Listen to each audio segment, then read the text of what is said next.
الحمد لله رب العالمين والعاقبة للمتقين ولا عدوان إلا على الظالمين وأشهد أن لا إله إلا الله وحده لا شريك له ولي الصالحين وأشهد أن محمدا عبده ورسوله سيد ولد آدم أجمعين صلى الله وسلم وبارك عليه وعلى آله وأصحابه وأتباعه إلى يوم الدين يا أيها الذين آمنوا اتقوا الله حق تقاته ولا تموتن إلا وأنتم مسلمون.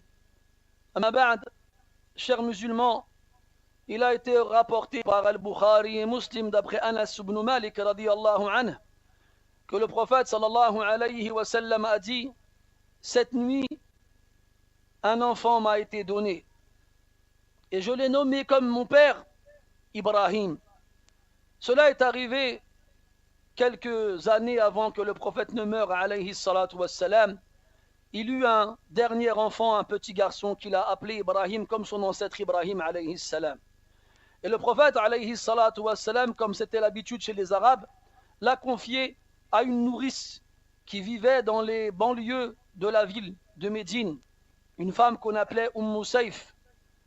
Et Anas radiyallahu anhu nous dit accompagner le prophète alayhi salatu wassalam de temps en temps en direction de la maison de cette femme-là, la nourrice de son fils Ibrahim, afin d'aller le voir de temps en temps. Et Anas radiyallahu anhu nous dit que quand il arrivait chez cette femme-là et qu'il demandait à voir son fils et qu'on lui ramenait, le prophète prenait cet enfant contre lui, le serrait, l'embrassait et respirait son odeur. Cet enfant n'a pas vécu longtemps. Il est mort à peine 1 an et demi après sa naissance.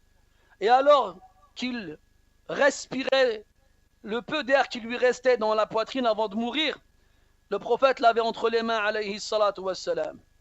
Et Anas radiyallahu anhu nous raconte qu'au moment où l'enfant rend son dernier souffle, le prophète alayhi salatu wassalam se met à pleurer.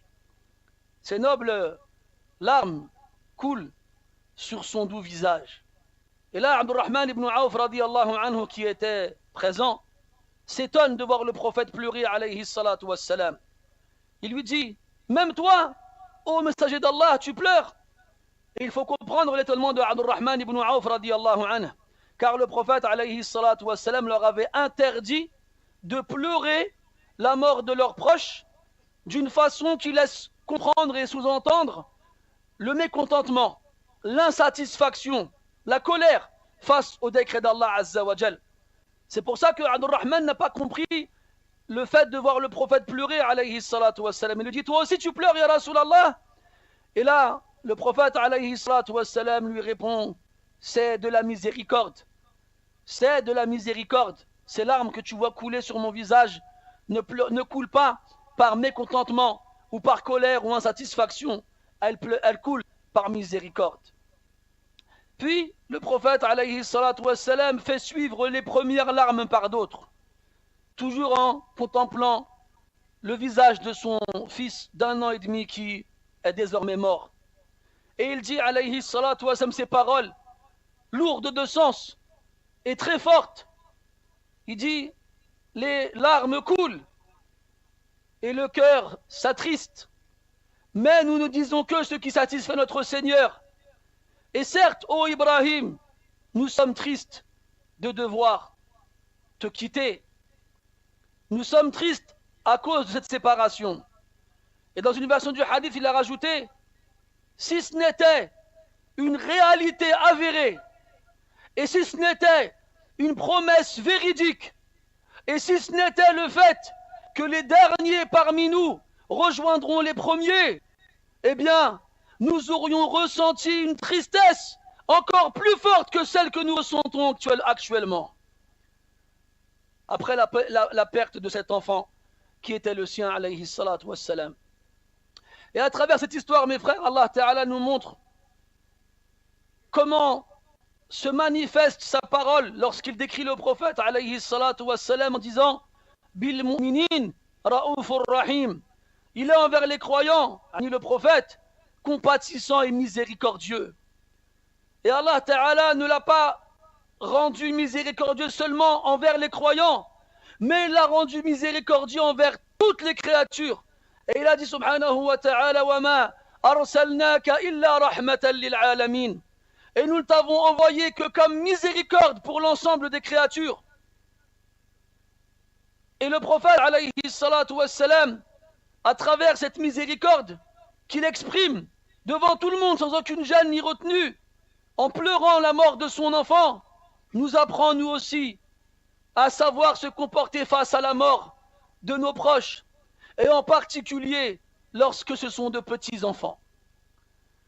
On nous apprend comment agir, à ne pas se comporter comme des pierres inertes et insensibles, et de ne pas montrer la moindre tristesse. Tout comme on nous apprend à contrôler notre tristesse et à ne pas dire ou faire des choses qu'Allah n'aimerait pas voir ou entendre de nous. Cette miséricorde, c'est comme ça qu'Allah nous a décrit ceux qui croient en lui. Il a dit Ruhama ou baynahum, les croyants, ils sont miséricordieux entre eux. Et le prophète a dit alayhi salatu wassalam, celui qui ne fait pas miséricorde, on ne lui fera pas miséricorde. Comme il nous a aussi demandé d'être miséricordieux envers tous ceux qui sont sur terre. Et il nous a promis derrière cela une récompense extraordinaire.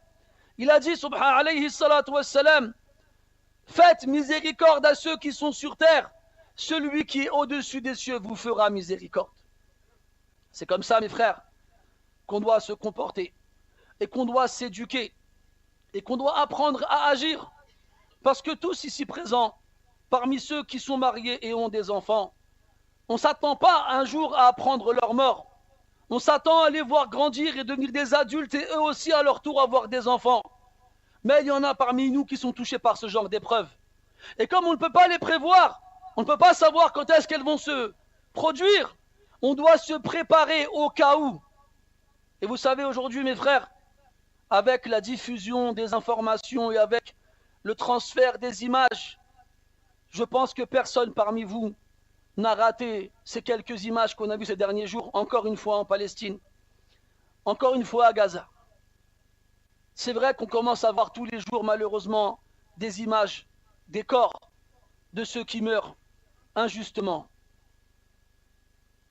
Et parmi ces images qu'on a pu voir, l'image d'un homme qui avait sur la tête un turban de couleur jaune-orange et qui portait entre ses mains le corps d'une petite fille qui devait avoir 3 ou 4 ans, je ne sais pas combien exactement. On le voit la porter et la regarder avec amour. On le voit la porter et lui ouvrir les yeux et l'embrasser alors qu'elle est inerte et morte entre ses mains. Il disait lui-même après cela, dans une interview qu'il a donnée, j'avais l'impression qu'elle dormait, je lui demandais de se réveiller, mais elle ne se réveillait pas. Et cet homme-là,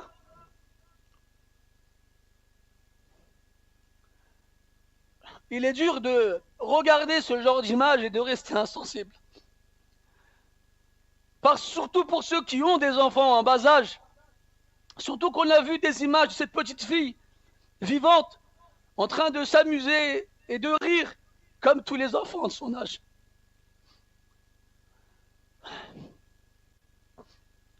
Et même si ce genre d'images sont très difficiles à supporter, elles nous ont donné une vision du comportement que le musulman doit adopter. Je ne sais pas, wallahi, comment ce genre de sentiments peuvent se mélanger dans la poitrine d'une seule personne. La tristesse et l'admiration.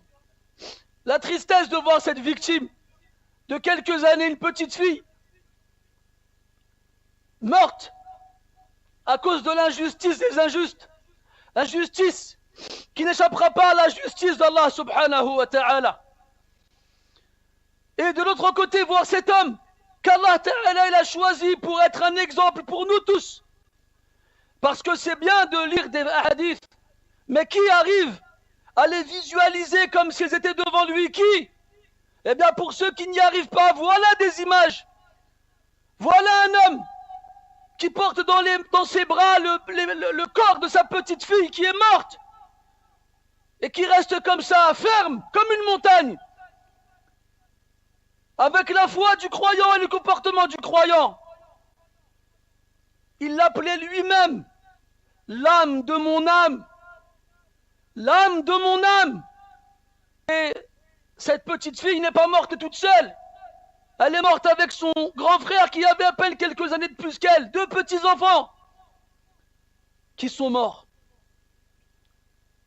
Et à travers cela, mes frères, on apprend le comportement à avoir. Et on est heureux, walhamdulillah, de voir que plus de 1400 ans après le prophète, alayhi salatu wassalam, il y a encore des hommes et des femmes qui suivent sa voie, qui suivent son chemin et qui obéissent au comportement qu'il nous a demandé d'avoir dans les moments les plus difficiles.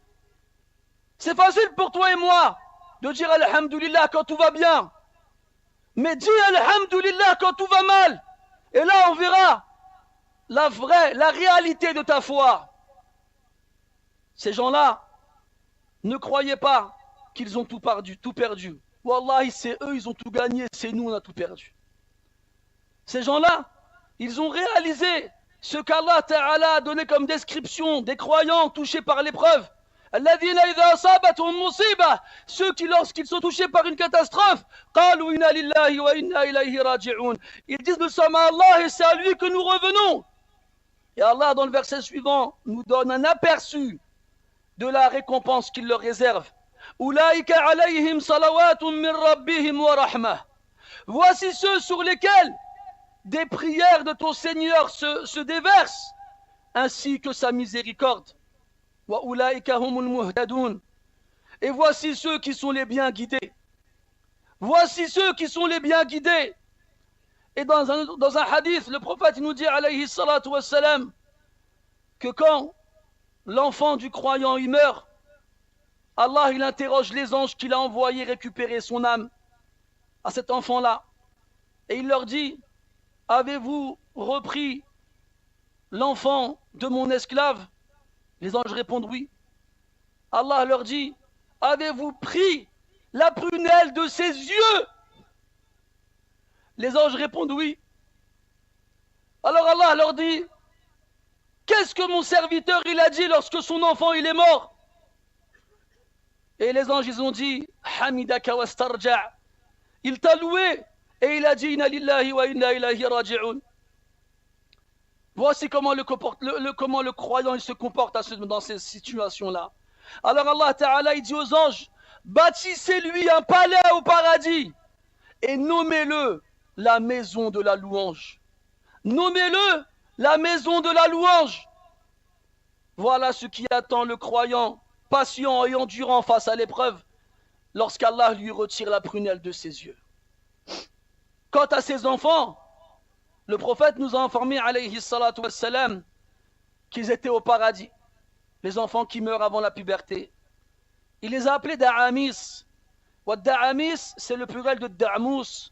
Et ad-du'mous, ah oui, da'mous, ce sont ces petites bêtes qui volent à la surface d'un point d'eau et qui ne partent jamais ailleurs.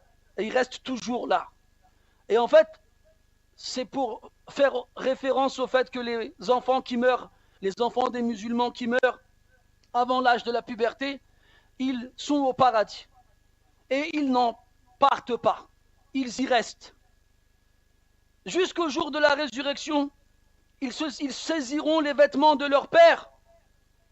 Et le prophète il a saisi le vêtement d'Abu Huraira radiyallahu anhu, comme je saisis ton vêtement là. Et il a dit, ils ne s'arrêteront pas tant qu'Allah ne les aura, ils les tireront et ne s'arrêteront pas tant qu'Allah ne les aura pas fait rentrer eux et leur père au paradis. Et ça, bien entendu, si leurs pères ont fait preuve de patience. Et quand on dit leur père, c'est un terme générique qui englobe aussi les mères, bien entendu, les parents. Et aussi, Abdullah ibn Mas'ud radiyallahu anhu disait que les âmes des enfants, des croyants, se retrouvent dans la poitrine de petits oiseaux au paradis où ils volent, où ils veulent et comme ils veulent. Et Allah a placé spécialement sur son trône des sortes de guirlandes sur lesquelles ils viennent se poser. Et ils restent ainsi jusqu'au jour de la résurrection à attendre que leurs parents les rejoignent au paradis. Eux, Allah il a choisi de les éprouver dans la difficulté. Et non seulement ils ont su faire preuve de ténacité et de véracité face à l'adversité. Mais Allah, il nous les a montrés. Allah, il nous a montré leurs images. Allah, il nous les fait voir tous les jours. Alors qu'on est assis tranquillement chez nous, à l'abri du froid, à l'abri de la faim, à l'abri de la peur, avec nos femmes et nos enfants et nos familles. Allah, il les a éprouvés par la difficulté et il nous a montré leur patience et leur endurance et leur capacité à supporter les difficultés. Et nous, mes frères, par quoi est-ce qu'Allah nous a éprouvés? Dites-le moi. C'est simple, je vais vous le dire. Il nous a éprouvés avec la facilité. Il nous a éprouvés avec la richesse, avec le luxe, avec le confort et avec la sécurité. Il nous a éprouvés avec tout ça. Eux, il les a éprouvés pour qu'ils patientent et ils ont patienté. Nous, il nous a éprouvés pour qu'on soit reconnaissants. Fahal antum shakirun. Est-ce que vous êtes reconnaissants? Est-ce que nous sommes reconnaissants? Être reconnaissant, c'est quoi? Ce n'est pas seulement, comme les gens le prétendent, dire Alhamdulillah avec la bouche, non. C'est reconnaître dans son cœur que le bienfait vient d'Allah Azza wa Jal et qu'Allah t'a choisi pour ce bienfait quand il en a privé beaucoup d'autres. Et le remercier avec ta langue et tous les membres de ton corps et pas seulement ta langue. Et enfin, te servir de ces bienfaits avec lesquels Allah t'a favorisé et privilégié dans son obéissance et dans le but d'obtenir sa satisfaction. L'épreuve continue tant que le cœur bat dans la poitrine, mes frères. C'est seulement quand on mourra et qu'on arrivera devant Allah Azza wa Jal qu'on saura comment est-ce qu'on est sorti de cette épreuve-là. Est-ce qu'on a été patient face à l'adversité? Est-ce qu'on a été reconnaissant face à la facilité? Il y a dans ces choses-là, mes frères, des signes pour les doués de raison. Il y a dans ces choses-là, mes frères, des morales pour ceux doués de compréhension. Il y a dans ces choses-là des moyens de se rappeler et de réfléchir pour celui qui est doué d'un cœur, de l'ouïe et de la vue et qui sait saisir. Quant à celui qui voit les signes et qui reste insouciant, qu'il ne se plaigne pas le jour du jugement quand il arrivera face au châtiment. فنسأل الله عز وجل أن يرحم أرواح هؤلاء الأطفال وأن يصبر آباءهم على هذا البلاء وأن يجزل لهم المثوبة وأن لا يحرمنا أجرهم وأن لا يفتننا بعدهم. اللهم اغفر لجميع موتى المسلمين الذين شهدوا لك بالوحدانية ولنبيك بالرسالة وماتوا على ذلك. اللهم أعن إخواننا المرابطين في رحاب الأقصى المبارك. اللهم أعنهم وثبت أقدامهم في غزة. اللهم كن لهم معينا ونصيرا. اللهم كن لهم معينا ونصيرا. اللهم أنزل عليهم نصرتك يا أرحم الراحمين. اللهم أنزل عليهم جنودا من الملائكة تقوم بنصرتهم يا رب العالمين. اللهم اجعل النصر لهم. اللهم أعطهم ولا تحرمهم وزدهم ولا تنقصهم وأكرمهم ولا تهنهم وآثرهم ولا تؤثر عليهم وانصرهم ولا تنصر عليهم وامكر لهم ولا تمكر عليهم. اللهم أرنا في أعدائهم عجائب قدرتك. اللهم زلزل الأرض من تحت أقدامهم. اللهم سلط عليهم ما نزل من السماء وما خرج من الأرض. اللهم سلط عليهم يدا من الحق حاصدة ترفع بها ذلنا وتعيد لنا عزنا وتنصر بها أمتنا يا خير المسؤولين من فوق هذا المنبر وفي بيتك الكريم وفي هذا اليوم المبارك. اللهم إن كانت لنا دعوة مستجابة فاستجب دعاءنا في إخواننا المظلومين يا رب العالمين يا خير المسؤولين يا من إذا سئل أعطى ويا من إذا دعي أجاب. اللهم أنت الكريم. اللهم أنت الكريم. اللهم أنت الكريم. اللهم أكرمنا بإجابة من عندك عاجلة غير آجلة. اللهم قر أعيننا. اللهم قر أعيننا بنصر الإسلام والمسلمين ولم نزل على قيد الحياة. اللهم قر أعيننا بنصر الإسلام والمسلمين ونحن على قيد الحياة. اللهم ارزقنا صلاة في المسجد الأقصى وقد عاد إلى قبضة المسلمين يا رب العالمين. اللهم أعز الإسلام والمسلمين وأذل الشرك والمشركين وانصر من نصر الدين واخذل من خذل المسلمين يا رب العالمين. اللهم اشف مرضانا يا شافي المرضى، اللهم اشف مرضانا يا شافي المرضى. اللهم من كان من عبادك هؤلاء مريضا فابدل سقمه صحة ومرضه عافية، واخصص من بينهم أبا أحد إخواننا جاءني قبل الخطبة يطلب الدعاء لأبيه وهو في المشفى حاليا. اللهم عجل بفرجه ونصره وشفائه يا رب العالمين، وأعيده إلى أهله سالما غانما معافى يا حي يا قيوم. اللهم ارحم موتانا وموتى المسلمين، اللهم اقض الدين عن المدينين وارفع البلاء عن المبتلين يا رب العالمين. اللهم صل وسلم وبارك على عبدك ورسولك محمد وعلى آله وأصحابه أجمعين، والحمد لله رب العالمين. وقوموا إلى صلاتكم يرحمكم الله.